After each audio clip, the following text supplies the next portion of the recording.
All right, the last lab talk of 2025.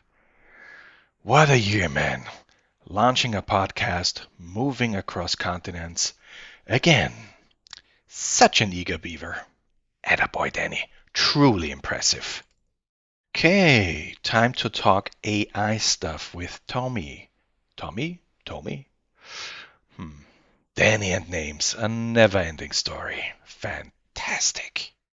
Off to the virtual recording studio. And here we are. All right then, let's end this year with a bang. That's at least what ChatGPT says. Okay, here we go. The Community Lab. Your podcast that connects professional communication research, practice, and people.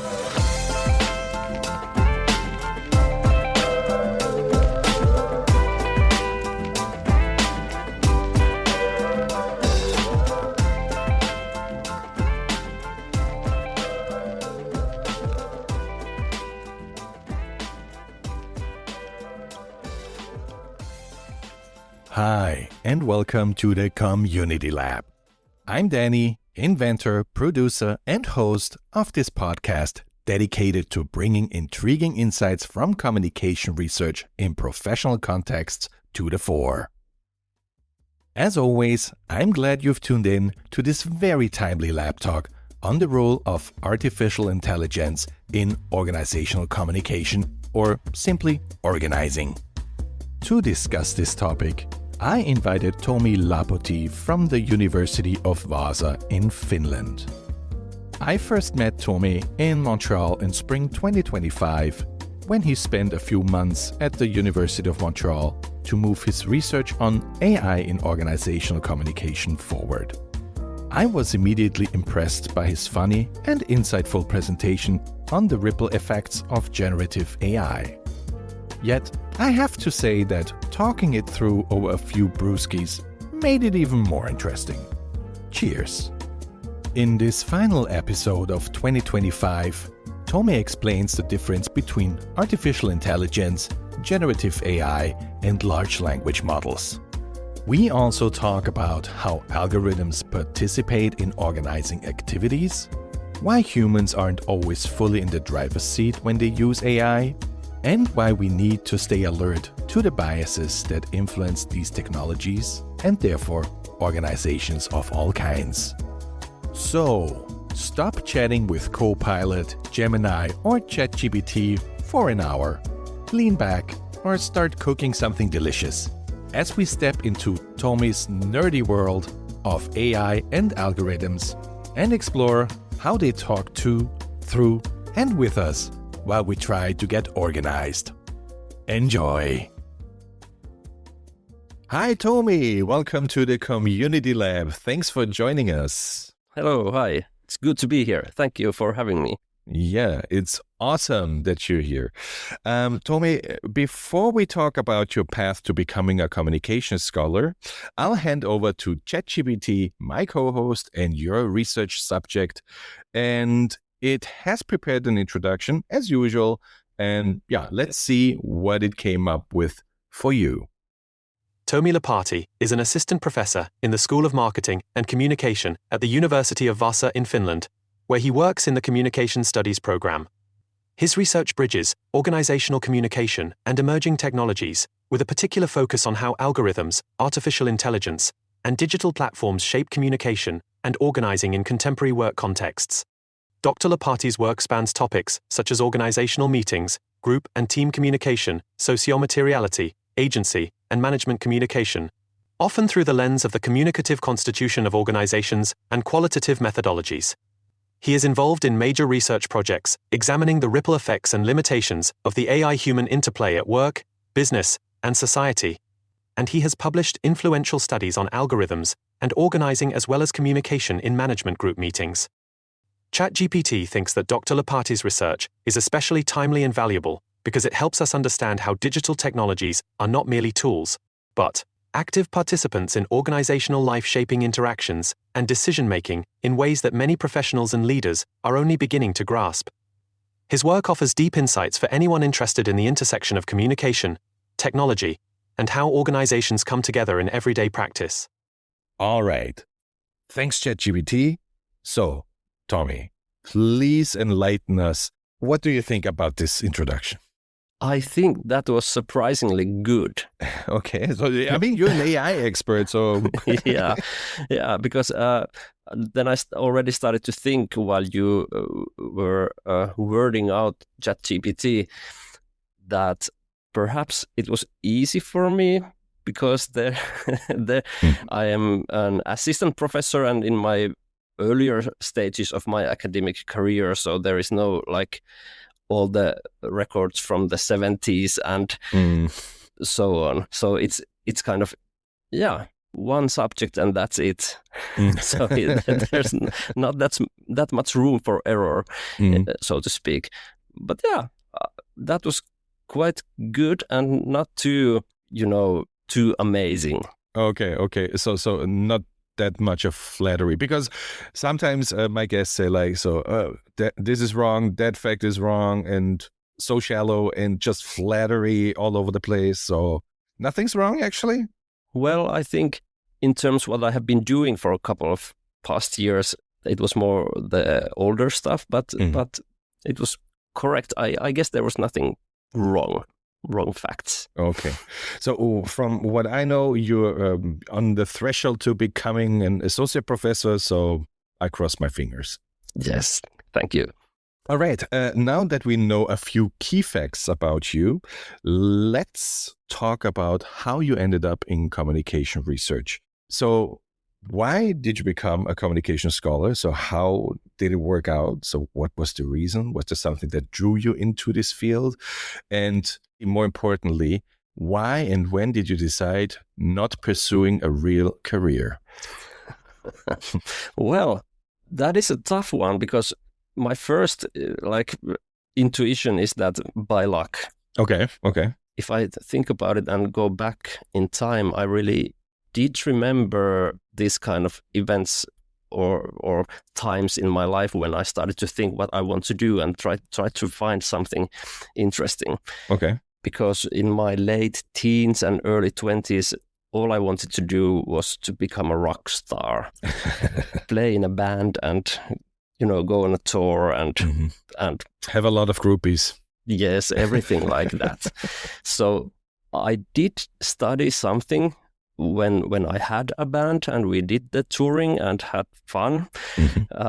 I did my bachelor's in business administration, so I have a BBA, and it was never a thing for me. It was just studying something easy while doing the thing that I really wanted to do, which was playing music. After the band kind of decided that, okay, maybe we will not be the biggest rock stars in Finland or in the world, and let's do something else. So we will still like each other in the future because we were best friends. And then I started to think, so I'm like 25 at this point or something like that. And then I felt like studying because I had never studied in my own opinion, because the BBA was like just doing something. It was a hobby. So then I found communication studies, and it was speech communication then in Jyväskylä, Finland. And there was something that got my attention, and it was persuasion. I might have read it manipulation. I mean, yeah. So the boundaries are very blurred. Yeah, at the time. So I've been interested in power and why some people are listened more and some less, even though they say the same thing. People don't believe some people, but they do with some people. So there was something intriguing. So then I decided to apply to the master's program, and I got in. And then after the master's program, I did try to pursue a proper career outside academia. It lasted a year before I got a call that there would be a research project, and would you be interested in doing a PhD? And I was like, yeah, sure. Okay. Because after the master's, I really felt like I'm not done with this shit yet. Okay. So I wanted to give a go. And then, I think that is my path. I'm on the right road.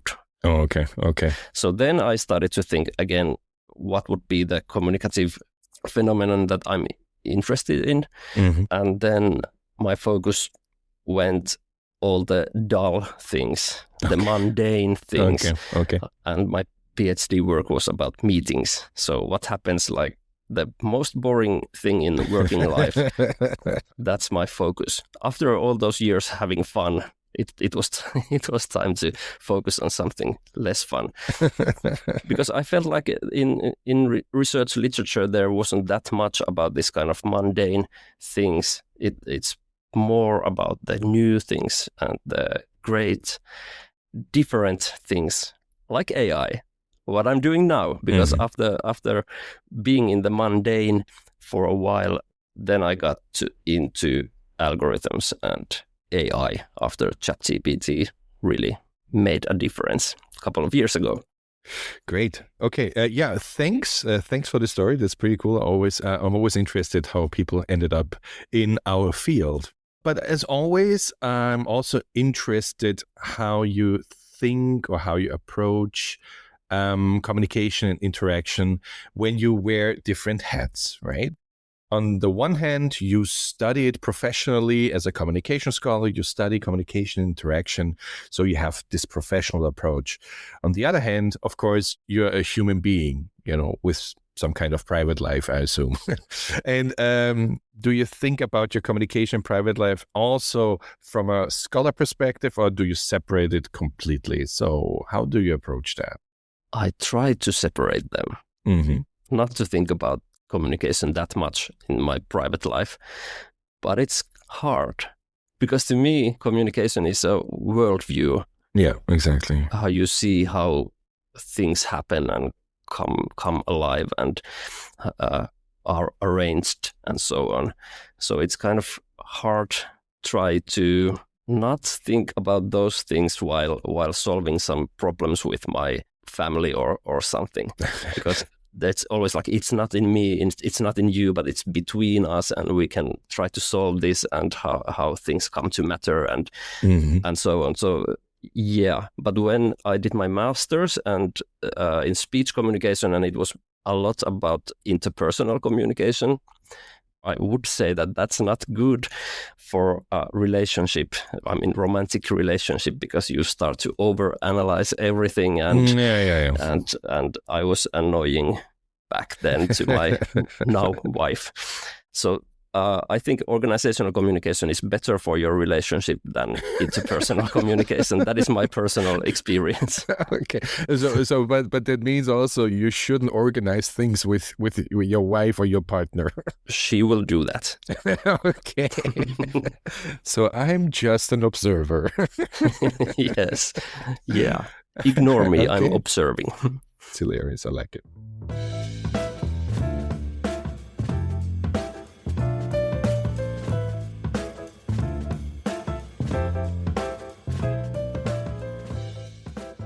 So now we're getting serious here. Yeah. I would say let's start with the basics and actually the most fundamental question here. When you talk about artificial intelligence, what do you actually mean by it? And in your work, you also distinguish between, I think it was weak and narrow AI versus strong AI.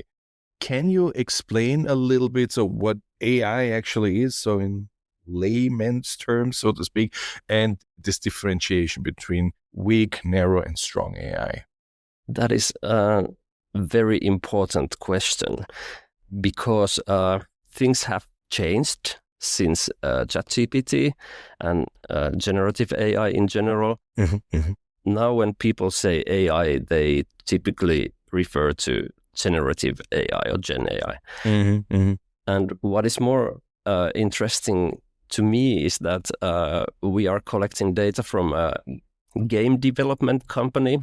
And in computer games, AI has been around since forever. Okay. But still, in their discussions, in their Slack discussions or something, now that they use the two letters A and I, it's usually reference to a large language model. It's generative AI, even in the context where they have been using AI for ages. Mhm. This is why I think it's important to, whenever you talk about AI, is to, explain what it means, what you are referring to when you say AI. But in general, I think there is no such conceptualization of AI that everyone approves. Yeah. Because it's many kinds of technologies. Usually it refers to something that tries to mimic some human brain functioning or smart technologies or some kind of autonomy, even this kind of technologies. And then the question about weak or narrow AI and strong AI, I'm not sure if that's a good distinction. I read it in your paper. Yeah, it's there. I read it too. It's really there.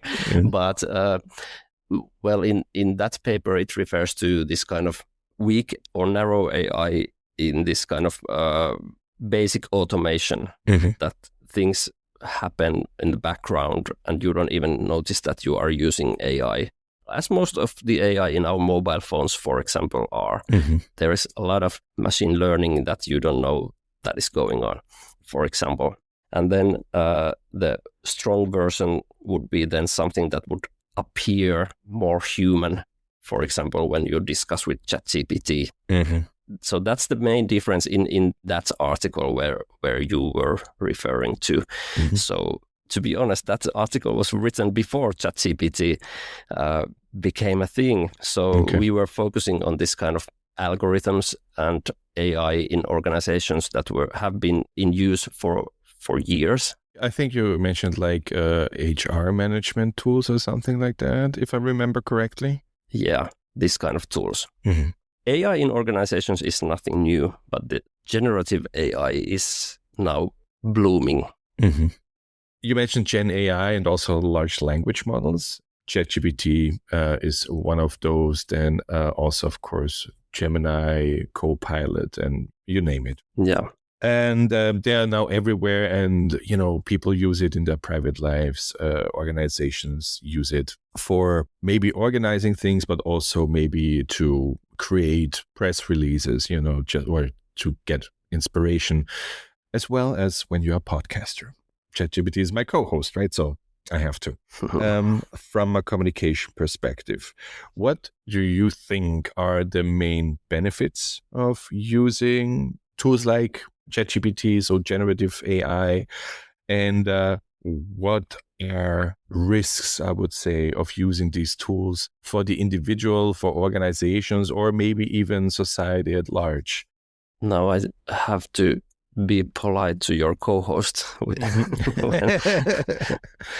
when answering that question. I think the benefit part is yet to be solved.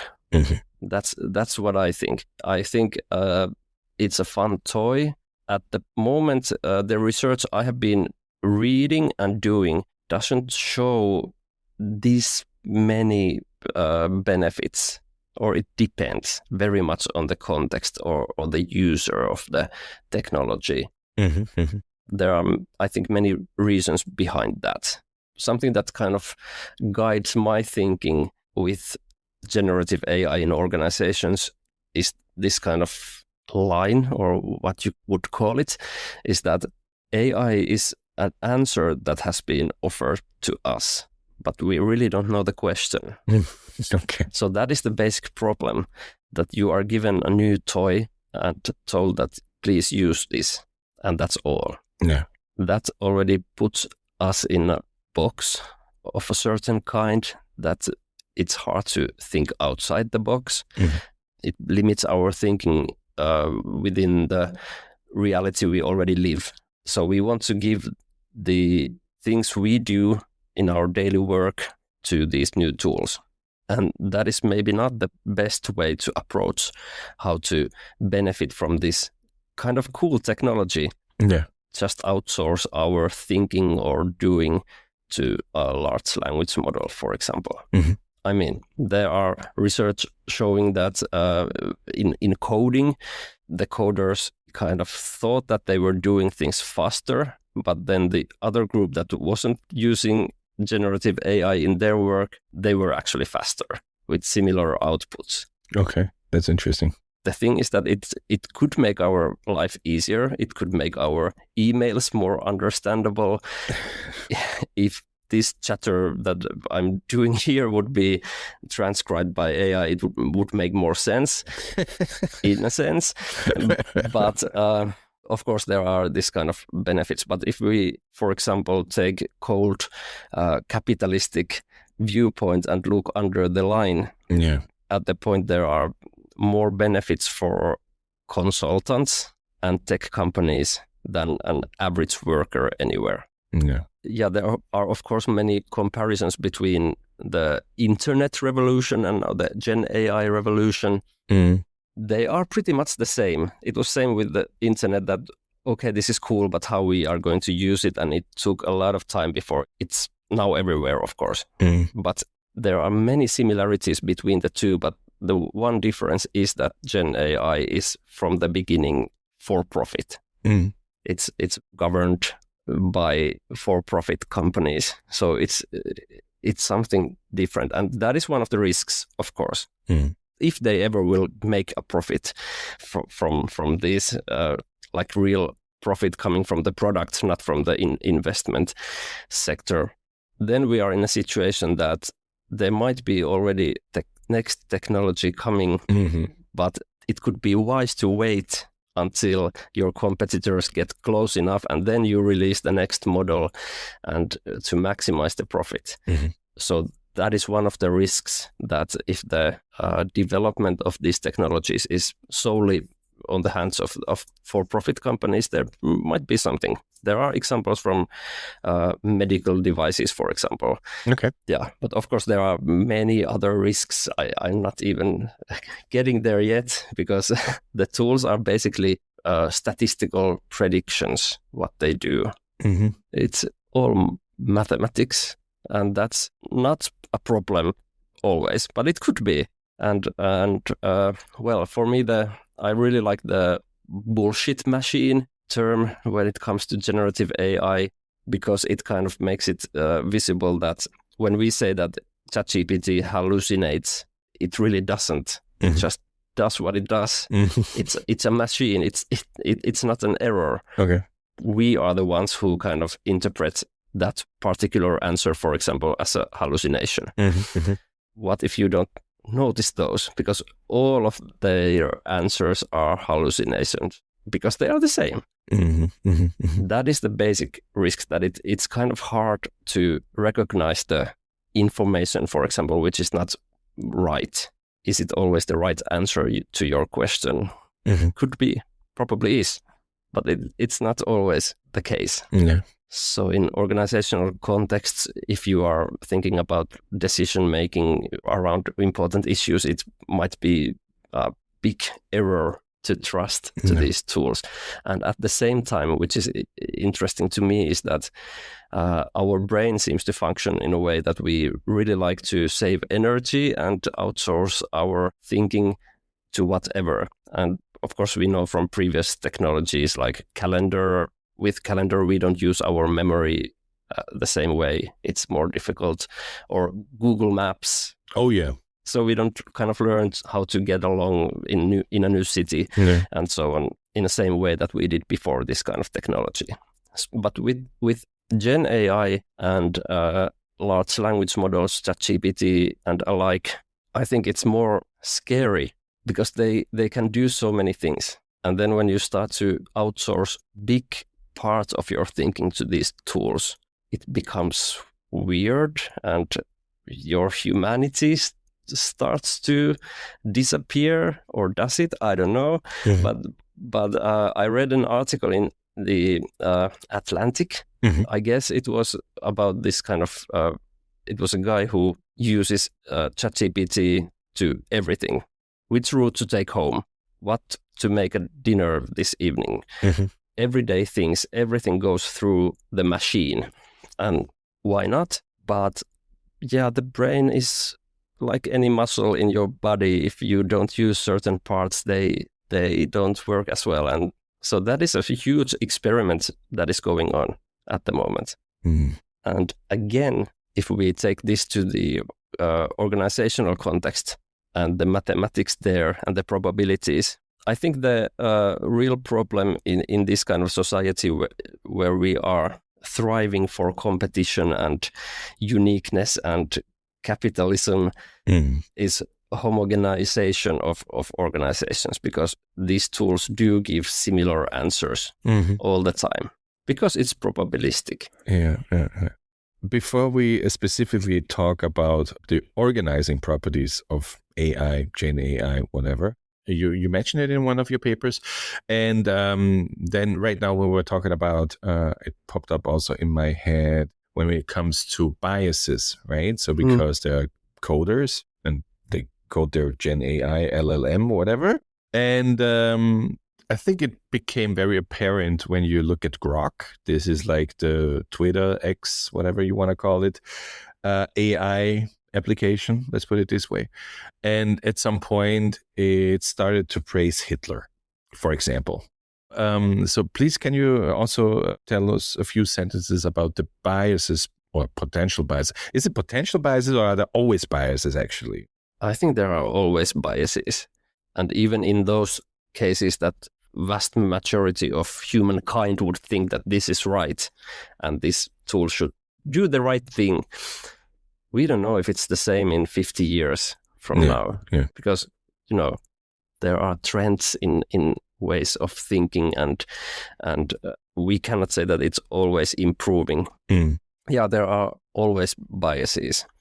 And I think recruitment is one of the first bigger experiments of different kind of artificial tools that are helping in recruitment, because it was kind of expected that this is how we get rid of the biases. Yeah. And it turned out that they find their way. They learn and it's hard to get rid of all the facts that reveal who you are and where you are from and so on. So it's hard. Yeah. And now with the new technology, I haven't read any articles or anything, but based on media coverage and then LinkedIn, that I would assume that there is kind of this kind of new wave of AI in recruitment, and that is something that it will be interesting to know that how is it going with biases at this point. But the training material and the training rules of these models, it's the kind of obvious point where the biases are included, because you have to make choices where to draw the line. Thank you for this elaboration. Let's turn to the organizing side of things, right? Yeah. Especially in one of your articles that was like my favorite, to be honest.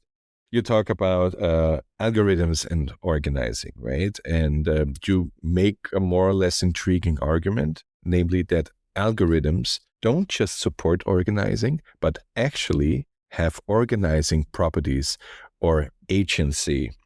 So can you unpack this idea for us? And what does it mean to say algorithms act, quote unquote, alongside humans?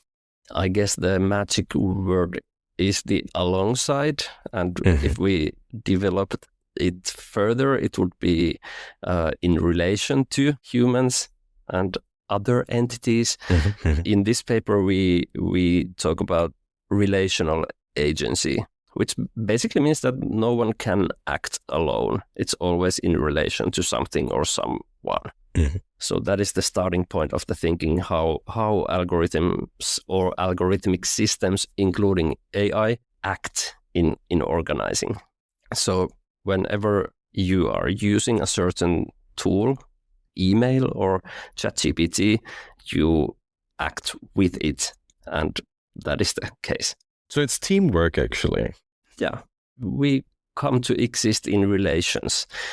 This is how the meaning of AI technologies in organizations materialize. In other cases, it's more obvious that kind of I'm just a media there and the machine talks through me. If I don't care that much, I can just okay, this looks good enough, and let it roll, and so on. So I think it's not static, but in organizations, of course, accountability is key issue here. There should be some kind of rules where they draw the line with each issue in terms of accountability.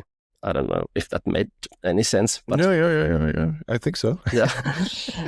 Yeah. So that is important. Yeah, and this is interesting. So when you look at that from a CCO perspective, actually, the coders or the material they fed the AI to train, right? Or the tech company that owns the AI, and maybe also their investors and shareholders, maybe they then also talk or express themselves through the AI tool, more or less. I mean, That's very philosophical now, but, generally you could say that somehow.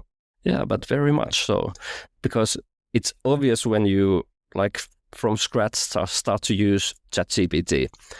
It just wants to please you, tell you what you want to hear and how great this question was, and thank you for being so intelligent and beautiful as a person. And then they ask you a question, and would you like to hear more about this? Or that is where the shareholders or the investors are speaking, because the thing is to get people to use these tools. Get them hooked.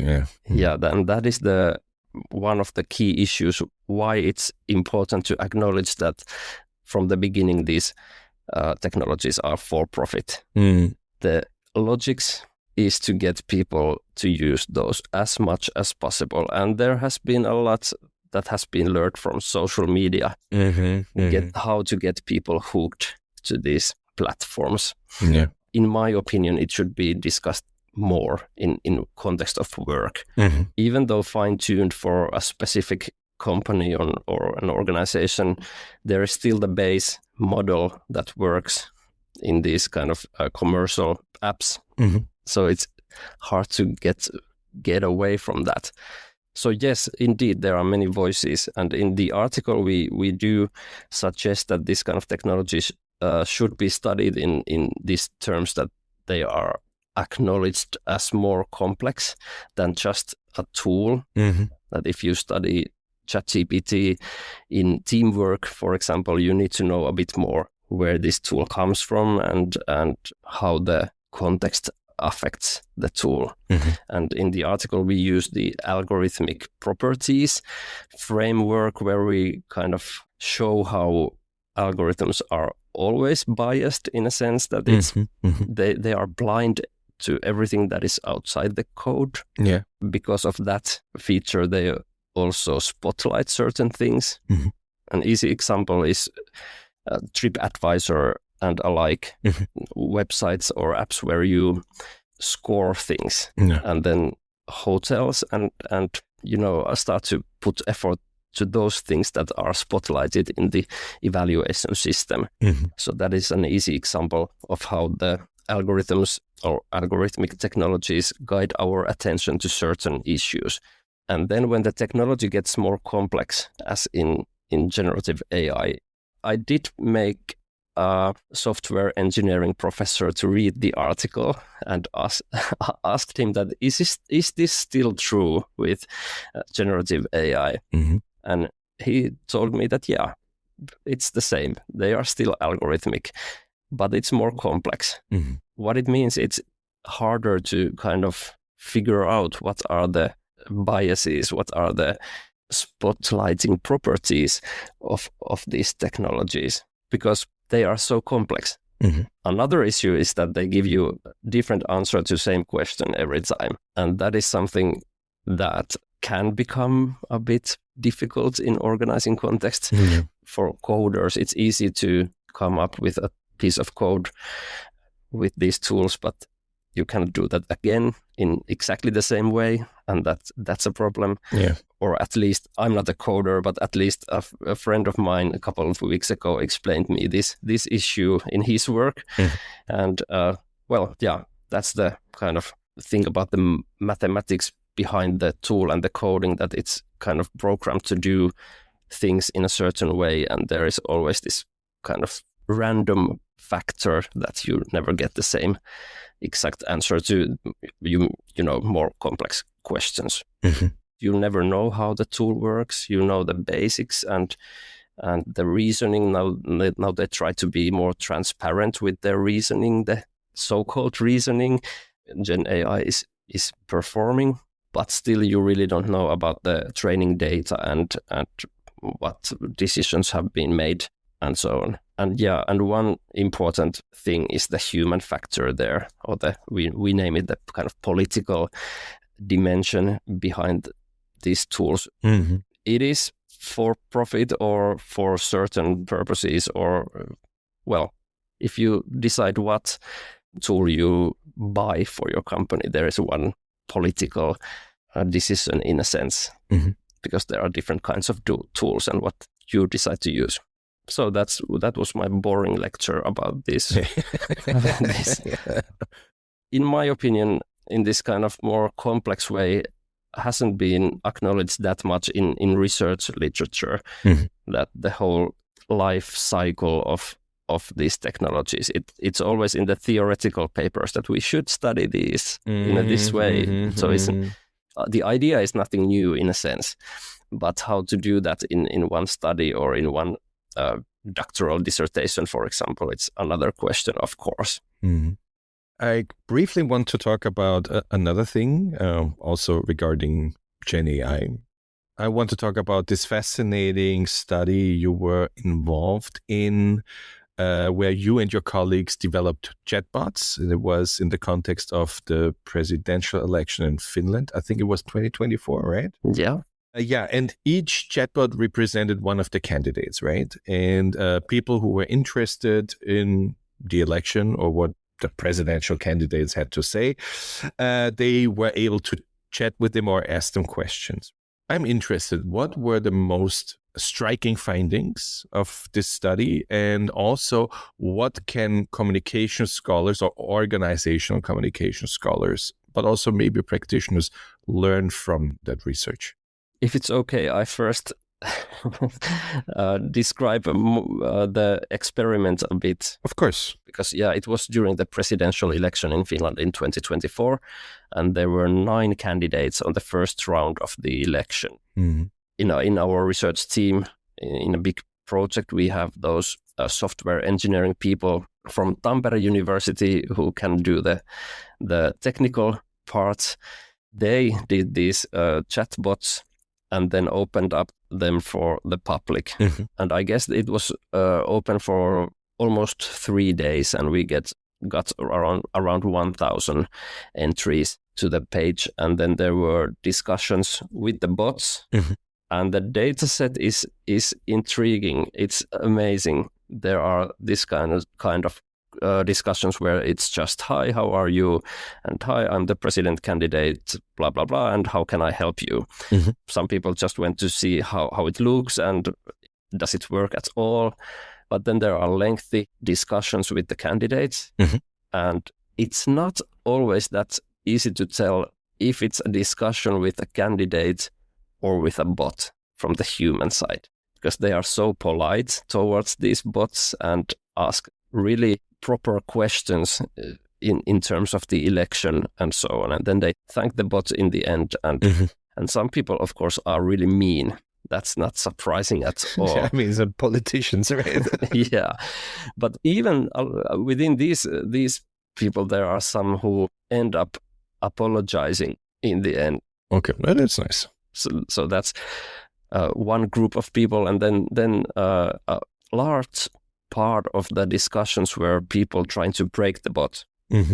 Who trained you, and trying to get out of your role and do something that you shouldn't be doing. And so that was one thing, to play with the bots. And then another thing was to play with the bots was that people tried to make them just say funny things. It was a great experiment, and I can promise that there is more things coming out from that data set from the future. Okay. But in this particular study about the bots that we published with my colleagues, we looked into political memory. Okay. It was mostly about the relationship between Finland and Russia that we looked into.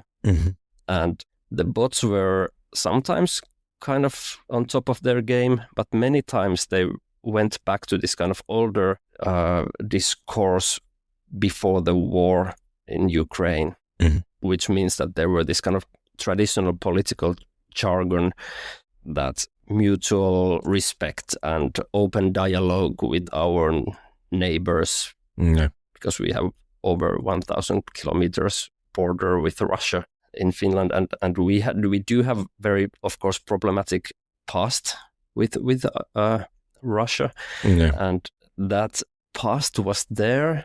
It was easy to interpret from the discussions, which of course again is interpretation, not a fact, because the machine doesn't know what it is doing.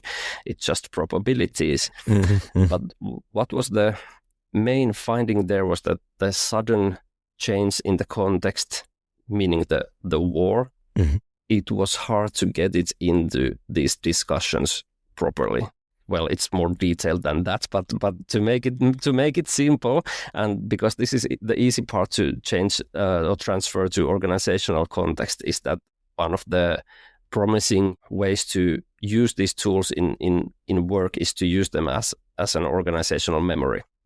And I think our study shows how easy it is to distort the organizational memory with small errors in prompting or in the kind of how the bots are built, in a sense, or fine-tuned.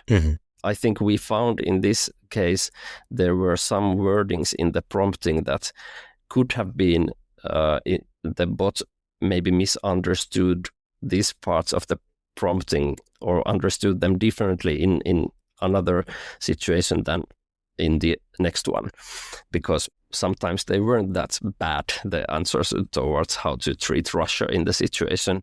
So it was very settled in terms of prompting. And I think in organizational memory, it will be hard to get rid of the possibility of this kind of deranged history. It's really not a memory, the technology as such, because it's just training data and mathematics. So there is always a risk.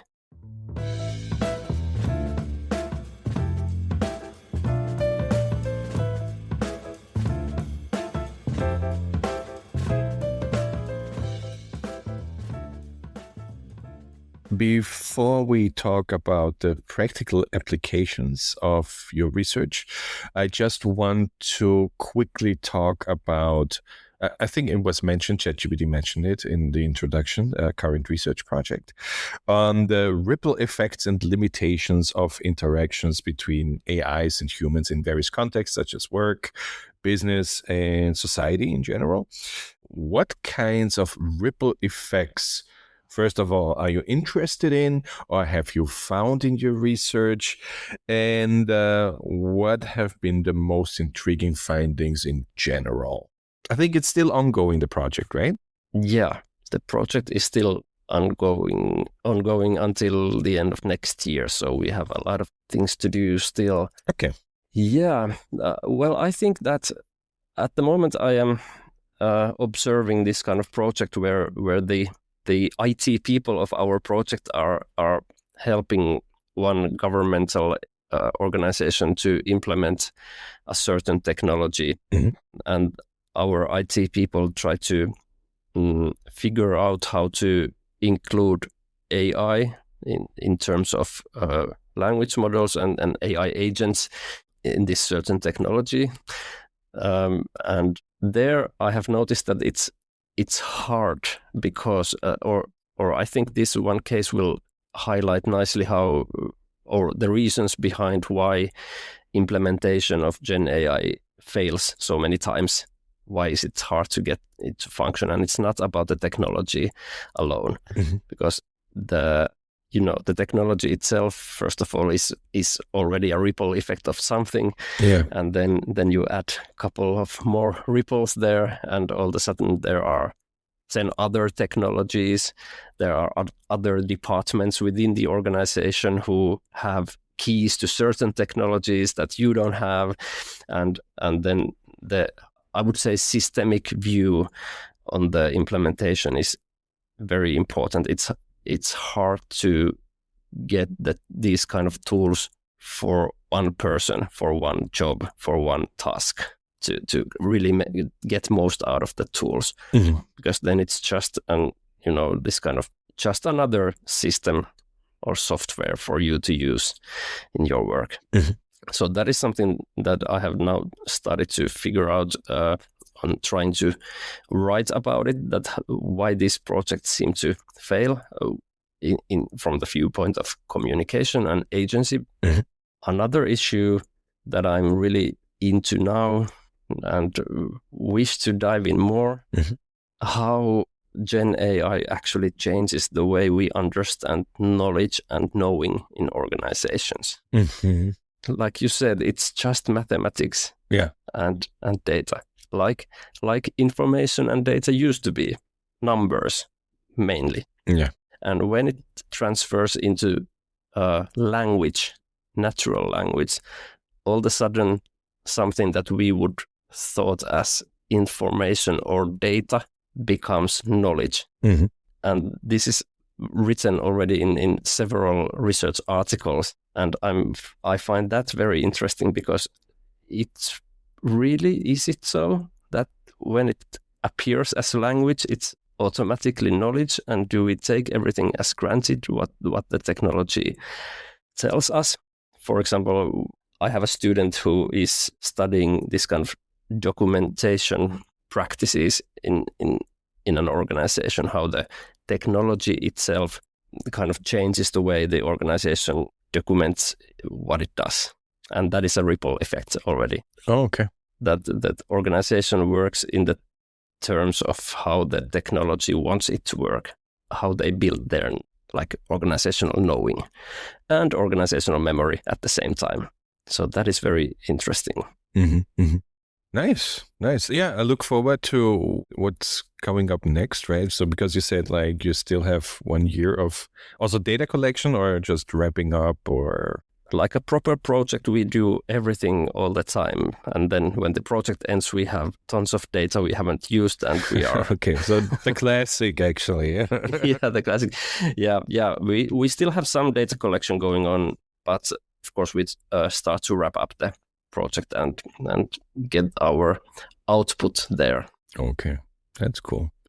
Good. And then, as mentioned, now let's talk a little bit about the practical applications, and especially when it comes to AI. We use it maybe every day. In my case, not every day, but a little for sure. When you think about the literature that's out there, but also, of course, your own research, what are the most important things you think that communication professionals, be it internal communication, external communication, doesn't matter, but what they should keep in mind when using AI, Gen AI specifically, of course, in their daily communication lives? I think it's wise to learn about the technology, how it works, what's behind the engine. For me, for example, it has changed everything how I treat these technologies. So you don't have to become an ICT expert in this area, but the basic, to be aware that it's probabilistic technology and so on. So that's the first step. And after that, I think that keeping up your own expertise is important. Don't stop writing because someone else or the machine can do it for you. That's not appreciating your own expertise. And that's important because it kind of keeps you alert on the mistakes the machine does. And also it's good to have your own voice. And it's harder and harder all the time. True. Now that I'm writing, I already kind of start to monitor my texts that this looks like ChatGPT, even though I just wrote it, and then I have to kind of modify the text, and this will be race that will be going on all the time and so on. But it's quite clear from the studies that these tools do make things look similar across organizations, for example, or across students if they write essays or something. It's quite obvious that they homogenize this world in many ways. Mm-hmm. So as a communication professional, I would be aware of that and try to find ways to maintain my own voice or the organization's, company's voice, and how not to appear as everyone else. Mm-hmm. Mm-hmm. Okay. So what advice would you give to people in leadership positions who are like responsible for really making hard decisions using AI? What would you recommend or give advice in terms of using AI, Gen AI? Well, I think, again, know the technology and be aware that it wants to please you. And that is, I think, it kind of pops up in a leadership role, that if you ask that Gen AI tool that what should I do in this situation, it kind of wants to figure out to give you the answer you want to hear. Mm-hmm. It's a mirror in a sense. The whole Gen AI is just a mirror. Mm-hmm. I think that's a bit problematic again in terms of accountability, and that would be another issue I would kind of focus if I would be in a leadership role. That where do I draw the line or the accountability to myself in certain situations, and when I am ready to use the information that I get from a machine to make a decision, and when not. Mm-hmm. Of course, it's not that different from Googling stuff or reading a book in a sense, but for many reasons we do seem to attach such qualities to these AI tools that it makes it easier to outsource the accountability to them. Mm-hmm. And of course, what it means, because there is no one to blame. It's just a technology. Yeah. So as a leadership role, I think the biggest issues would do with ethics in that sense. But then another is if you are in management position and you get to do the decisions which trainings you buy for the use of Gen AI tools, or which tools you buy that your organization will use, that don't get too excited of the sales talks and listen to those people who end up using the tools. Mm-hmm. Because that is quite clear, or it seems from a couple of articles I have read and also what I've heard around, is that it's the management part that is like, it's inevitable that we will have these tools, we must use them, and here they are, please use them. And like I said, there is an answer without a question. Mm-hmm. Mm-hmm. That's why I think for leaders and managers, it would be cool if managers and leaders out there would listen to those people who are the end users of these tools. Mm-hmm. Yeah. So before we wrap this episode up with the quickfire round, as usual, we will take a look at our imaginary crystal ball. I mean, you already mentioned, so for 2026, you still have this project going on the ripple effects. But let's take a look the next 2-3 years, for example. So what is on your research agenda? Is there anything else you want to study in the next upcoming years? Yeah, I think it's time for me to get back to the boring stuff. Okay. Whatever it is, just I don't know. That's the hardest part of being an AI researcher at the moment, is all the hype. Mm-hmm, mm-hmm. You cannot escape your study subject anywhere. That's true. It's everywhere. So I would like to have a new topic. What it could be, curtains and communication, or shoes, or something that people use on daily basis.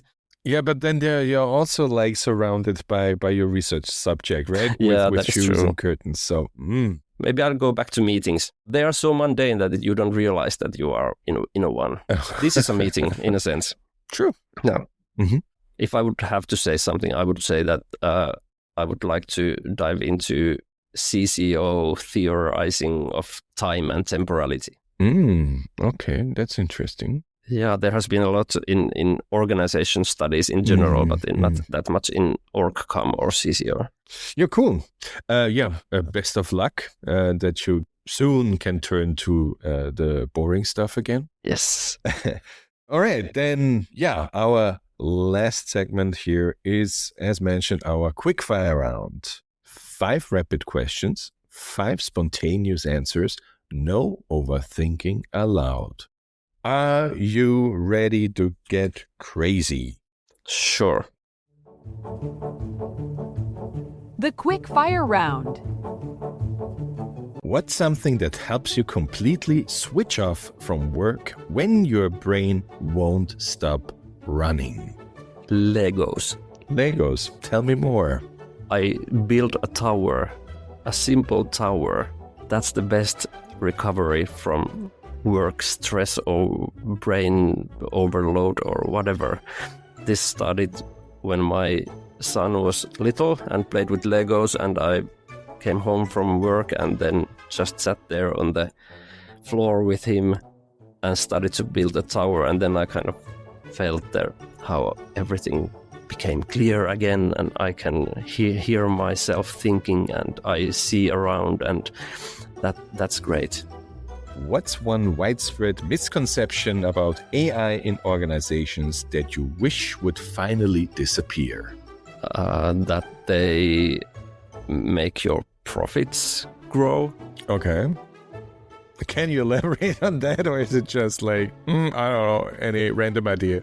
That's again the salespeople and the consultants that keep saying that this makes things more efficient, but there are not that much proof at this point. For certain jobs, for certain areas, I think, something. But if you write an email like 15% faster with these tools, it doesn't mean that you see more profits under the line. Again, it's for office workers, knowledge-intensive workers, not everyone. There are other works too, other kinds of jobs.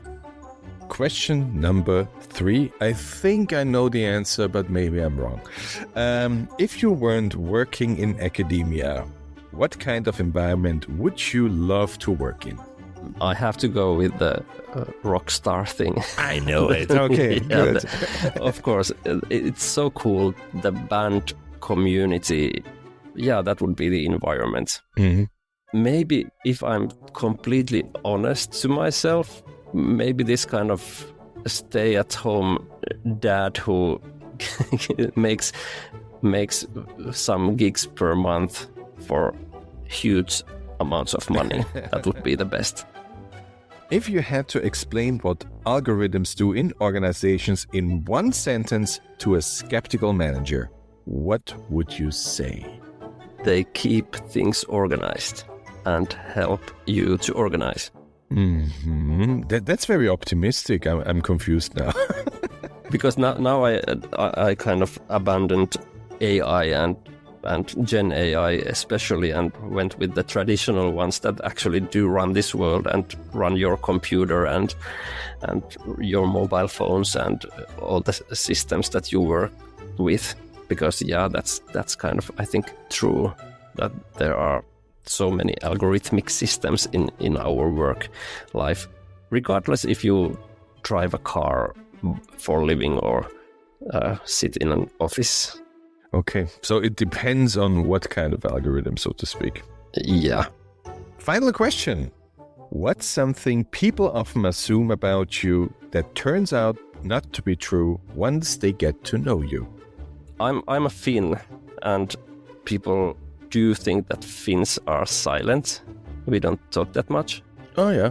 I think I understand if I give this kind of first impression, because I'm shy, and it's then if you get to know me, it's not probably true, and I'm not as polite as I come across when you meet me for the first time.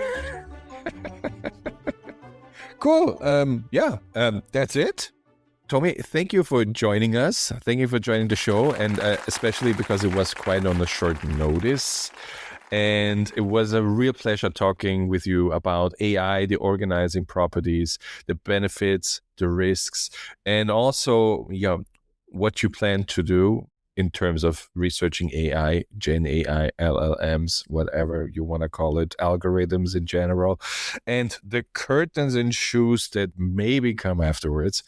Thank you so much. And take care. And I wish you all the best for 2026. Thank you. And you too. This was a pleasure. That was the Lab Talk with Tomi Laapotti. I hope you're taking something away for your daily life with AI technologies. Personally, I've learned that being a rock star doesn't seem to be quite as much fun as one might think. Bummer. Beyond that, we've learned that AI and machine learning have been part of our everyday lives for many years, often unnoticed. We also discovered why it's crucial to remain highly reflective when using AI at work and in our private lives. Much of this has to do with the black box nature of these technologies. We don't really have access to their learning material, nor do they transparently reveal the biases that significantly shape the output of AI tools. This isn't just relevant for communication professionals or people in leadership positions, it concerns all of us. If you like to dive deeper into algorithms, Gen AI, and their role in organizing and organizational communication, have a look at the references in the show description. As always, handpicked by today's guest. Follow the Community Lab on Spotify, Apple Podcasts, and YouTube. And don't forget to leave a like or a 5-star rating. It really helps improve our visibility and expand our outreach. We are also on LinkedIn.